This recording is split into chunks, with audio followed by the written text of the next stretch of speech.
Nessa semana, dia 11, celebramos o Dia Mundial dos Enfermos, dia de Nossa Senhora de Lourdes.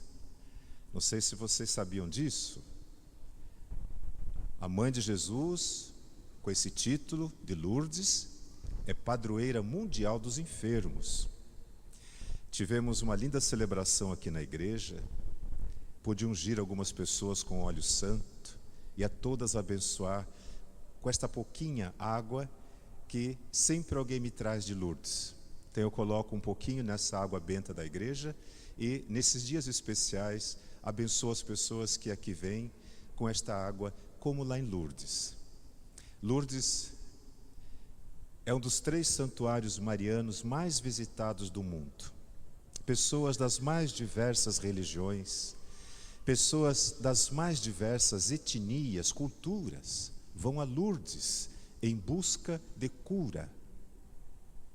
A doença é esse fator que iguala todos os seres humanos, pobres e ricos, brancos e pretos, orientais e ocidentais, religiosos, ateus, as mais diversas religiões. A doença atinge a todos nós. E nesta hora, quando a doença nos atinge ou atinge alguém a quem nós amamos, nós fazemos qualquer coisa para recuperar a saúde, para ter de novo a posse das nossas forças, para poder fazer o nosso próprio café, para poder trabalhar, para poder amar, para ter de volta a força do nosso corpo. Mas só quando a gente chega nesse limite é que a gente se dá conta da nossa fragilidade. Por isso é que a gente reza, a gente pede, a gente procura se cuidar, para que quando chegar a nossa vez, e provavelmente chegará, nós tenhamos uma porta aberta diante de Deus. Essa companheira, esta Senhora da Saúde, Nossa Senhora de Lourdes, que intercede por nós junto a seu Filho Jesus. Por isso nós rezamos sempre: rogai por nós agora, mas também na hora da nossa morte, quando nós estivermos sozinhos, quando não houver mais nada que se possa fazer nesse mundo, fica junto de nós. Hoje nos encontramos com Jesus nesta bela passagem do Evangelho de São Lucas, e que nos mostra o propósito da missão de Jesus. Lembrem-se que Lucas começa este trecho dizendo que Jesus está descendo da montanha. Se nós lermos os trechos anteriores, nós vamos ver que Jesus foi rejeitado na sinagoga, em várias cidades por onde ele passou. As pessoas o expulsaram, pegaram em pedras para jogar nele, e ele teve que fugir com seus discípulos de muitos lugares.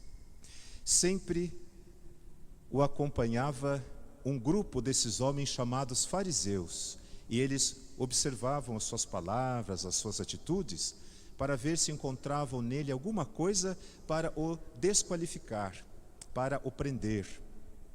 Então, ele estava sempre sendo vigiado na sua missão, no seu pastoreio, porque ele pregava, ensinava que o reino de Deus já está no meio de nós.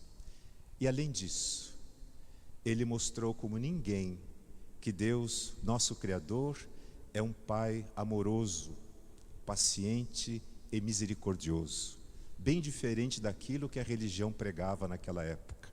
Um Deus vingativo, cruel, um Deus possessivo, ciumento. Por isso eles tinham muitas práticas para conquistar de Deus a amizade. Então pagava-se muitos tributos, e Jesus ia às pessoas, eles dizia: a graça de Deus é dom, não há como pagar aquilo que Deus nos dá. Isso incomodou demais as autoridades, os poderes, as instituições da época. Por isso é que Jesus, segundo São Lucas, sobe a montanha para rezar. Ele passa a noite toda em oração. Devia ter muita coisa para conversar com o Pai. O que nos advém dessa prática de Jesus? Rezar significa entrar em sintonia com o plano de Deus. Isso significa rezar. Por isso, mais tarde, quando os seus discípulos dizem a ele: ensina-nos a rezar, e Jesus lhes ensina o Pai Nosso. O Pai Nosso é o projeto de vida de Jesus. Ali está a síntese da sua missão. É assim que ele vê o Pai, é assim que ele entende o reino, é assim que ele quer que nós vivamos. Por isso o Pai Nosso é um projeto de vida, e nós o rezamos todo dia para nos lembrar disso.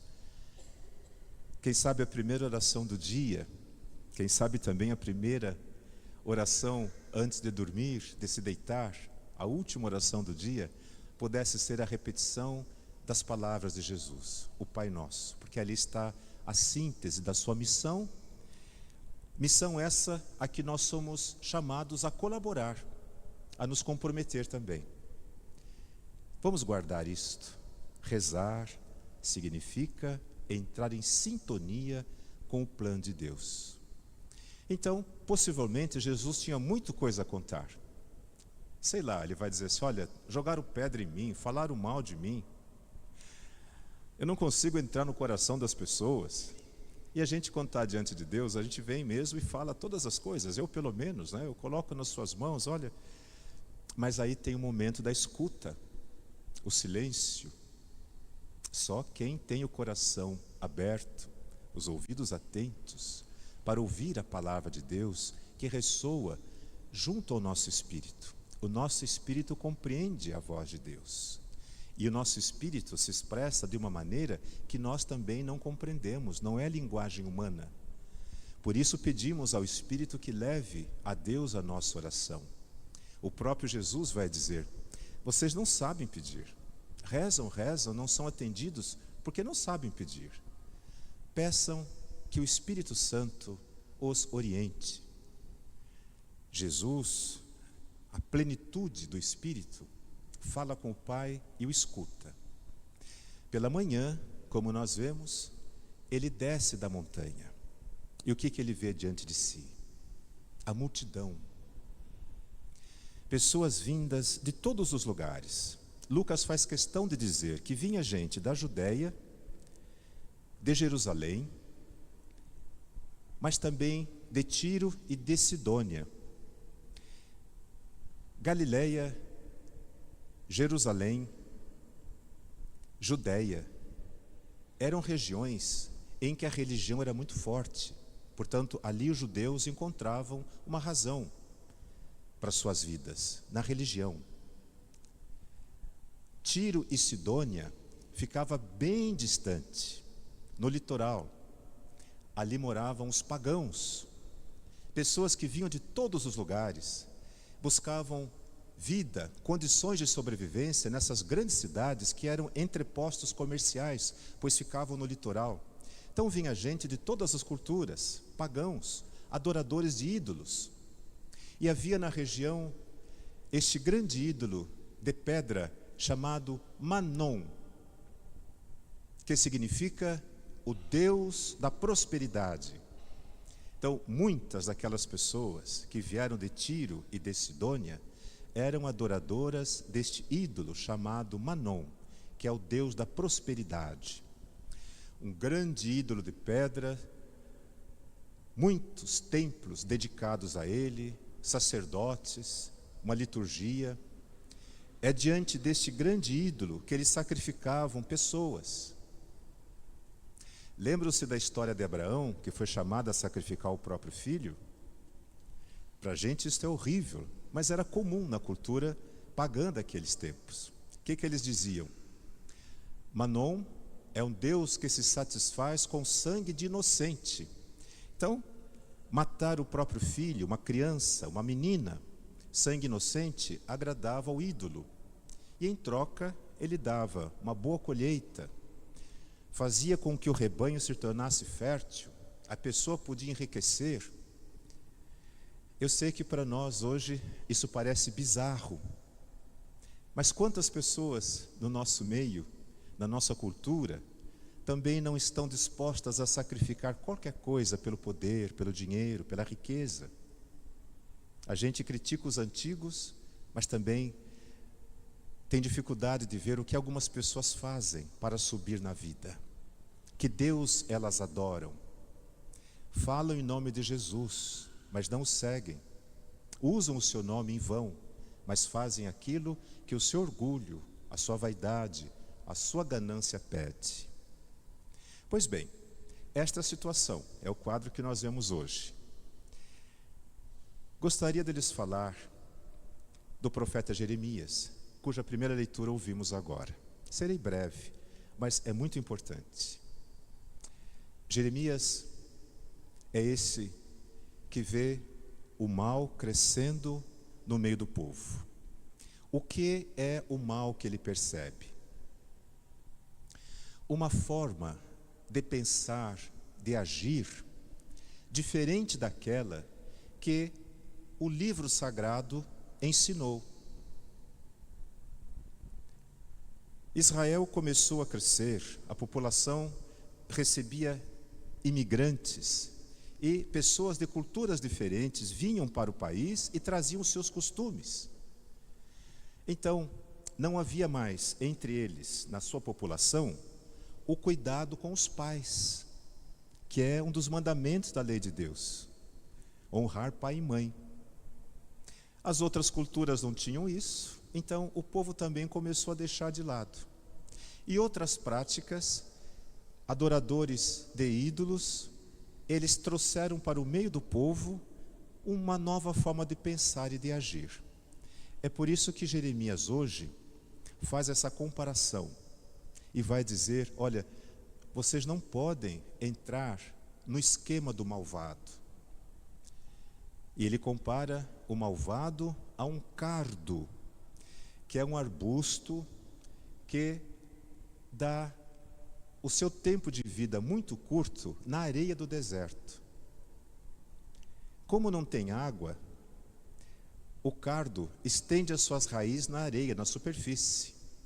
Mas a primeira vez que vê uma tempestade de areia, a árvore é arrancada. Então a gente vê nos filmes essas bolas rodando no meio da areia, no vento. Esses filmes que falam da Arábia são cardos, eles não têm raízes, suas raízes são superficiais. Jeremias diz assim, essas pessoas, esses homens malvados, que só pensam em si mesmos, são como cardo, não tem fundamento, diferente daquele que busca no ensinamento de Deus a razão da sua existência. Este é como uma árvore plantada na beira de um riacho. A árvore vai sempre mais procurando a água, vai aprofundando suas raízes e por isso se torna forte. E o Salmo 1 que nós cantamos agora confirma essa visão do profeta, dizendo, essa pessoa é como esta árvore que permanece com folhas verdes, mesmo no tempo de secura. Por quê? Porque suas raízes encontraram águas profundas, águas limpas. A palavra de Deus, que pode nos dar a vida, mesmo diante das dificuldades, das circunstâncias adversas, mesmo quando a doença se abate sobre nós, quando nós ficamos idosos e perdemos muitas vezes as forças, a consciência, diz o profeta e também o Salmo 1, essa pessoa continua a produzir frutos, suas folhas continuam verdes. Por quê? Porque a sua esperança foi depositada em Deus e ela não será enganada. Deus não abandona. São Paulo, na segunda leitura que nós ouvimos aos Coríntios, enfrenta na sua comunidade aquilo que nós chamamos as novas ideias, sempre assim. Tempo de São Paulo, a cultura grega é que era forte. E eles expandiam para o mundo o seu jeito de pensar. Para os gregos, é incompreensível falar em ressurreição. Eles não entendiam o que significava isso. é uma fantasia, uma abstração. A vida é o que é. A vida é aqui. É aqui que nós resolvemos os problemas, é aqui que tudo acaba. Este era o pensamento filosófico grego. E na comunidade de Corinto, que justamente de população grega, esse pensamento entrou na comunidade. E as pessoas começaram a duvidar que Jesus tivesse ressuscitado. Foi um bom homem, de fato falou em nome de Deus, mas morreu. Hoje, dentro da nossa Igreja Católica, coexistem várias correntes de pensamento. E as pessoas que vivem muito em função da internet acabam criando muita confusão. Precisamos buscar a fonte genuína da nossa fé, que nos vem pelo magistério da Igreja. São Paulo é firme em dizer, mas se ele não ressuscitou, a nossa fé é vã. Nós somos tolos de estar aqui rezando, se não existe outra vida. Por que é que nós estamos aqui procurando fazer o bem, coibindo os nossos instintos? A vida para nós, os cristãos, não se esgota nesse mundo, mas começa aqui e encontra sua plenitude no céu. Nós precisamos falar isso às pessoas. Quando eu vou ao velório, sobretudo em situações de grande tensão emocional, eu escuto vários tipos de orientações que as pessoas dão no intuito de consolar a família. Então, doutrinas que não são do nosso mundo católico, naquela hora, aparecem como solução para a dor. Então, a pessoa vai dizer do destino, tinha que ser assim. A pessoa vai dizer, é a vontade de Deus, uma morte terrível, um acidente cruel, uma bala perdida, e alguém vai dizer, mas é a vontade de Deus, fazer o quê? Quando não, essas ideias muito recorrentes entre nós, em relação a fantasmas, a espíritos, pessoas que têm medo de ir ao cemitério, ela sai do cemitério e tira o sapato e chacoalha bem, porque diz que dá azar levar a terra do cemitério para casa. Terra do cemitério é abençoada, o cemitério é Campo Santo. Mas criou-se essa fantasia própria do mundo romano. Os romanos tinham medo dos mortos, isso permeou a nossa cultura. E outros que dirão, vai benzer a minha casa porque meu vizinho morreu e eu sinto a presença dele lá na minha casa, e assim por diante. São fantasias que entram no meio religioso e acabam como que dominando o nosso pensamento, a nossa imaginação, a nossa fé. É por isso que nós precisamos muitas vezes ser duros em relação a certas coisas. Só se vive uma vez. Nunca mais voltaremos a esse chão, a esse mundo, a esta realidade. Uma vez que tivermos passados por aqui, iremos para o céu, para a presença de Deus, para o julgamento que há de vir. Nunca mais voltaremos a essa terra. Isso é católico, isso é cristão. Deus tem um plano sim para cada um de nós. E a nossa vida nesse mundo é o palco dos acontecimentos, onde o plano de Deus se desvela. A pessoa pode viver o mês como 90 anos. De alguma forma, a vontade de Deus está se realizando nela. E Jesus é esse que hoje nos incomoda com essas palavras, porque ao descer da montanha e ver a multidão que vem buscar uma identidade para si,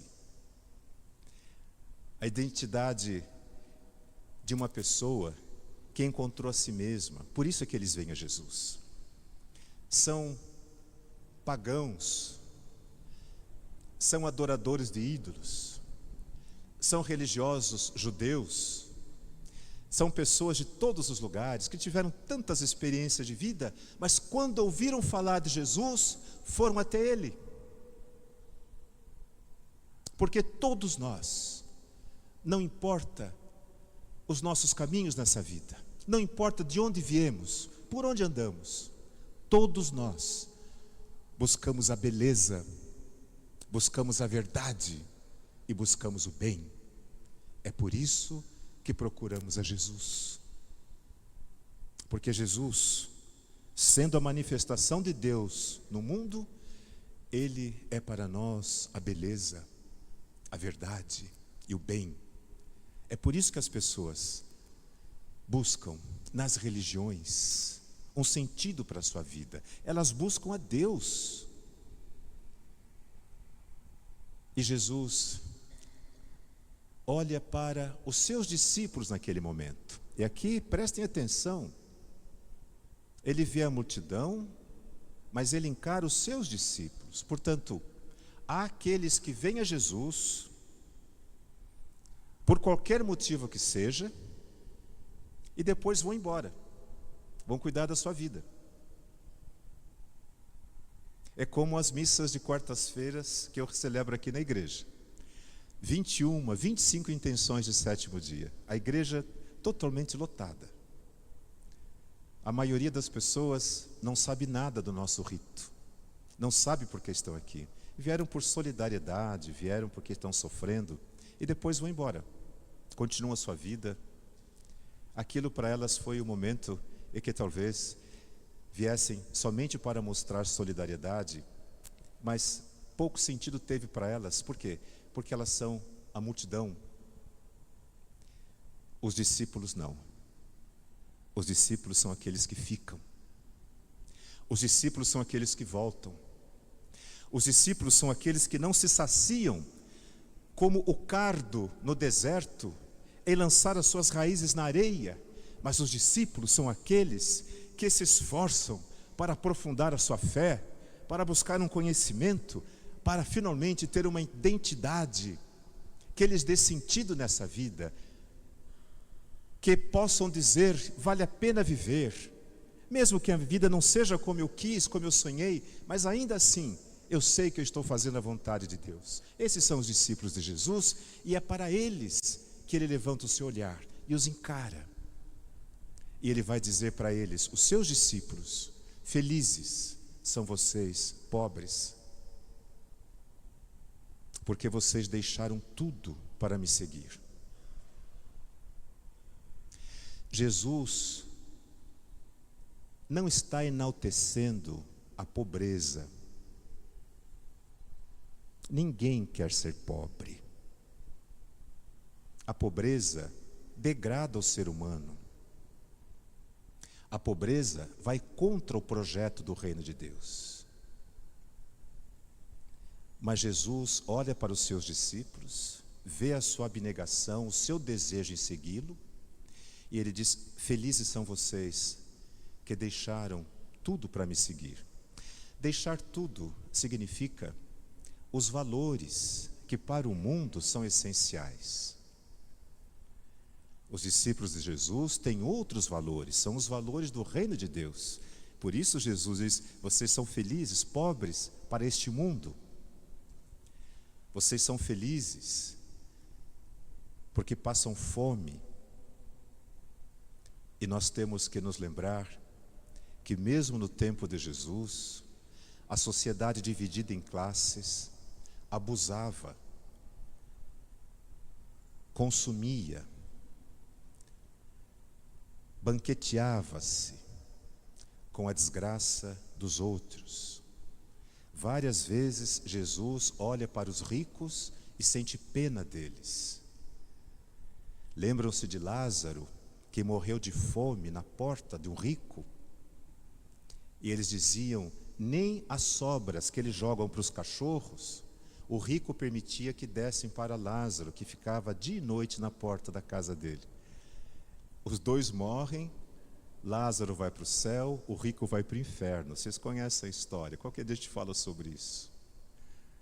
Mas Jesus é esse que olha para a fome do mundo. Ele diz assim, vocês são felizes porque vocês ficaram do lado de quem passa fome, não do lado de quem esbanja. Por quê? Porque será cobrado de vocês. Ai de vocês que têm demais. Ai de vocês, são os ais de Jesus. Ele não está condenando os ricos, nem ameaçando, nem propondo castigo.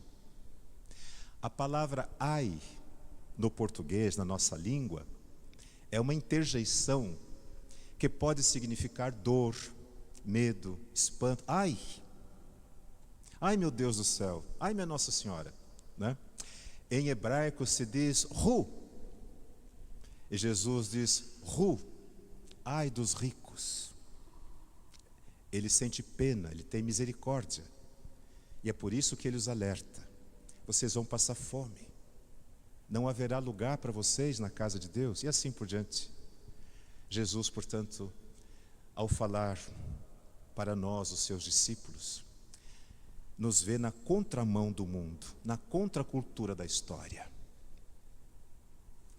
Eu encerro a nossa reflexão de hoje, lembrando que, segundo a ONU, a Organização das Nações Unidas, 1/4 da humanidade sobrevive abaixo da linha da pobreza absoluta. 1/4 da humanidade. Significa 1.300.000.000 pessoas sobrevivem abaixo da linha da pobreza absoluta. Quem ganha até R$6 por dia está abaixo da linha da pobreza absoluta. R$6 por dia.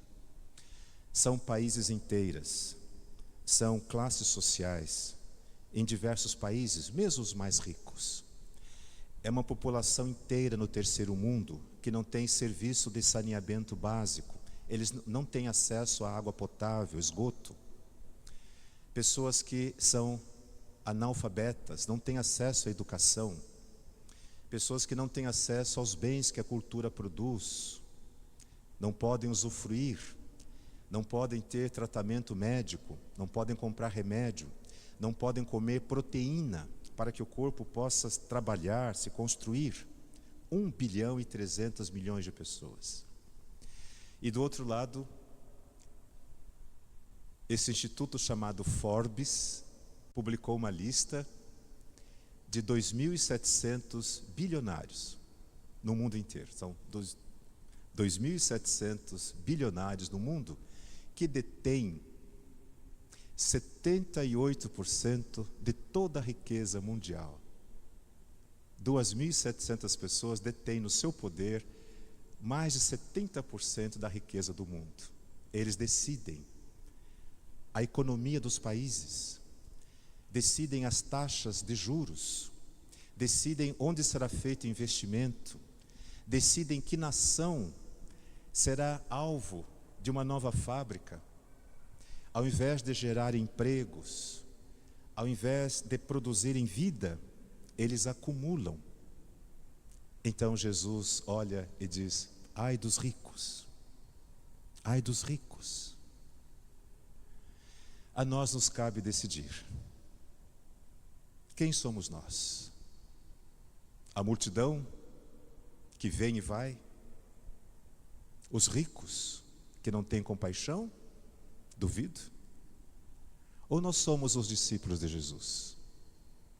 Quem somos nós?